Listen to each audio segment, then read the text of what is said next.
प्रवास म्हणजे फक्त ठिकाण बदलणं नाही, तर नवी ठिकाणं, नवे लोक, नवे अनुभव आणि थोडंसं स्वतःला शोधणं.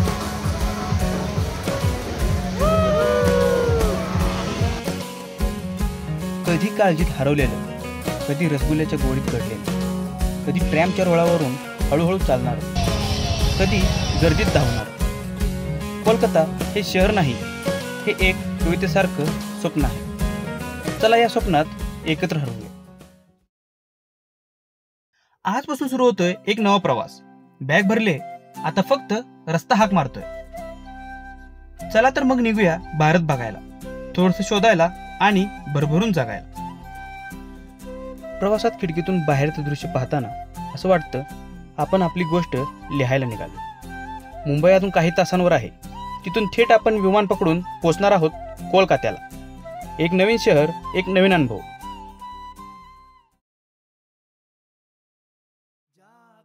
कोलकात्यात पोहोचल्यानंतर अशा ठिकाणी जायचं ठरवलं जे ठिकाण फक्त कोलकात्याचीच नाही तर संपूर्ण भारताची शान मानलं जातं.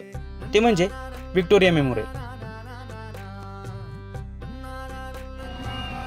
नमस्कार मंडळी, स्वागत आहे तुमचं दी माउंटेनियरच्या आणखीन एका नवीन व्हिडिओमध्ये. आज आपण कोलकात्यातील सर्व धार्मिक स्थळे आणि पर्यटन स्थळांना भेट देणार आहोत. तर चला स्टार्ट करूया. 30 रुपयांचं तिकीट घेऊन मी पोचलो व्हिक्टोरिया मेमोरियलमध्ये. आज जाऊन बघतो तर काय, सुंदर पांढरी संगमरवरी इमारत. ही इमारत बघितल्यावर एक क्षण वाटलं की आपण भारतात नाही, कुठल्या तरी इंग्लंडच्या महालात आलो. मोठ्या बागा, पांढऱ्या संगमरवरी भिंती आणि शांत वातावरण. 64 एकरांमध्ये पसरलेलं हे संपूर्ण क्षेत्र इतकं शांत आणि हिरवगार आहे की इथे फक्त चालत राहावंसं वाटतं. ही इमारत पूर्ण व्हायला 15 वर्षे लागली. 1906 मध्ये बांधकाम सुरू झालं आणि 1921 मध्ये पूर्ण झालं. क्वीन व्हिक्टोरिया यांच्या स्मरणार्थ हे स्मारक उभारण्यात आलं. या मेमोरियलमध्ये भव्य म्युझियम आहे. इथे तुम्हाला जुनी चित्र, मूर्त्या आणि ब्रिटिश भारताशी संबंधित ऐतिहासिक गोष्टी पाहायला मिळतात. इतिहासात रस असलेल्यांसाठी ही जागा म्हणजे खजिनाच. आयुष्यपत मित्रांनो, इथून जायचं मनच करत नव्हतं, पण जावं तर लागणारच. तर मित्रांनो, भेटूयात उद्या कोलकात्यामधील एका नवीन ठिकाणी. लहानांपासून मोठ्यांपर्यंत सगळ्यांनाच आवडणारे प्राणी, पक्षी, निसर्ग हे सगळं काही इथे आहे.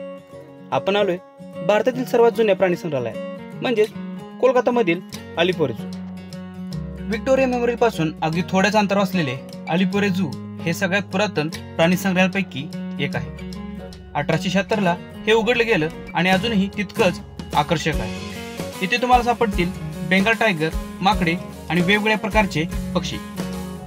झूचं तिकीट मोठ्यांसाठी 30 रुपये तर लहानांसाठी 10 रुपये होते आणि कॅमेऱ्यासाठी वेगळे 25 रुपये द्यावे लागत होते. झूची वेळ सकाळी 9 ते 5 होती.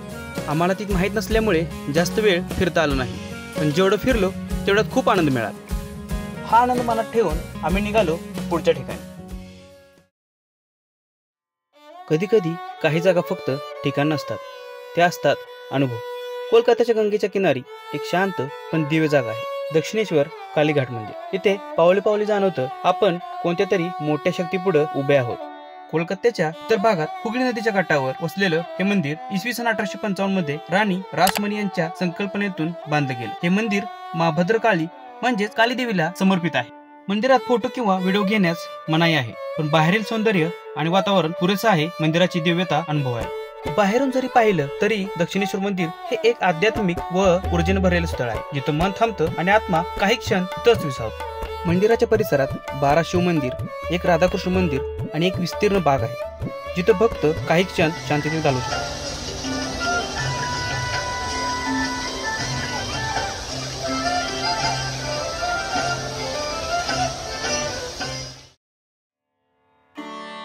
गंगेच्या पवित्र तीरावर जिथे आकाश आणि जल एकरूप होतात, तिथे उभा आहे एक मंदिर.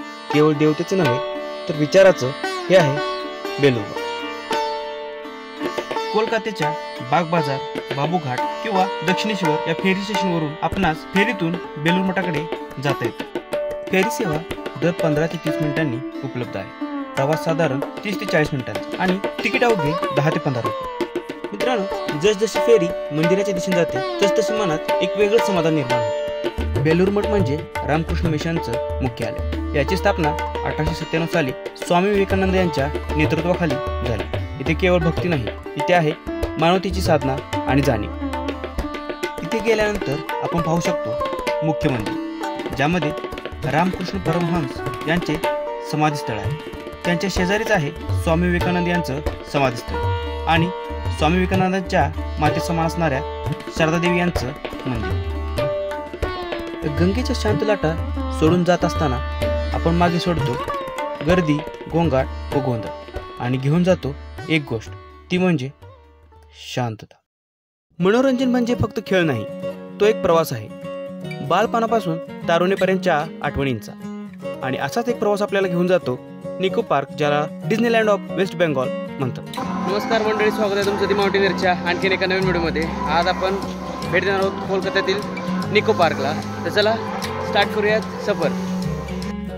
1991 मध्ये सुरू झालेला हा पार्क साहस, थरार आणि आनंदाची नवी व्याख्या सांगतो. 40पेक्षा जास्त ride, water park, adventure zones आणि मित्र व कुटुंबासोबत घालवलेला दिवस म्हणजे एक पर्वणीच. निको पार्कचं तिकीट 1100 रुपये पर पर्सन होतं. त्यामध्ये सर्व पार्कचा ॲक्सेस होता. गगनाला भिडणाऱ्या राईड्स, दडदड वाढवणाऱ्या वळणांमध्ये हरवून जाणं आणि वरून दिसणारं संपूर्ण निको पार्क म्हणजे खतरनाक अनुभव. आम्ही मित्रांनी खूप मजा केली. गाण्याच्या तालावर डान्स व वेगवेगळ्या ॲक्टिव्हिटी करताना खूप मस्त अनुभव आला. असं वाटत होतं हे थांबायलाच नको. पण पार्कसाठी ठराविक वेळ असतो, त्यामुळे आनंदाला विराम देऊन आम्ही परतलो. आज मी आलोय एका अशा जागी जिथं पावलोपावली श्रद्धा जाणवते. कोलकात्याचे एक अत्यंत पवित्र स्थान, कालीघाट मंदिर. इथे केवळ दर्शन होत नाही, इथं मन शांत होतं, प्रश्न मिटतात आणि आशा जागते. हे मंदिर कोलकात्याच्या काळजासारखं आहे. लोक सांगतात हे मंदिर भारतातील 51 शक्तिपीठापैकी एक शक्तिपीठ आहे. इथं रोज हजारो लोक येतात, कोणी नवस फेडायला तर कोणी फक्त तिच्या चरणाशी बसतात. संध्याकाळची आरती म्हणजे एक अनुभव आहे. घंटांचा आवाज, दीपांचा प्रकाश आणि जयघोष सगळं मिळून जणू आत्म्याला स्पर्श करणारं वातावरण तयार होतं. तर मित्रांनो, आता आपण आलो आहोत काली मंदिराला भेट द्यायला, कालीघाटला. तर हे पाठीमागे माझ्या काली मंदिर आहे. अतिशय सुंदर असं मंदिर आणि अतिशय सुंदर अशी सजावट केलेली आहे. दर्शन झालेलं आहे आमचं. आता आपण एकदा मंदिराचा फेरा करूया आणि निघूया. काली मातेची चरणी बसून एक गोष्ट लक्षात आली, देऊळ फक्त इच्छा पूर्ण करण्यासाठी नसतात, ते आपल्या मनाला बळ देण्यासाठी असतात. आज इथून जाताना माझ्याकडे प्रसाद आहे, पण खरी भेट आहे मनातली ती शांतता. जय महाकाल.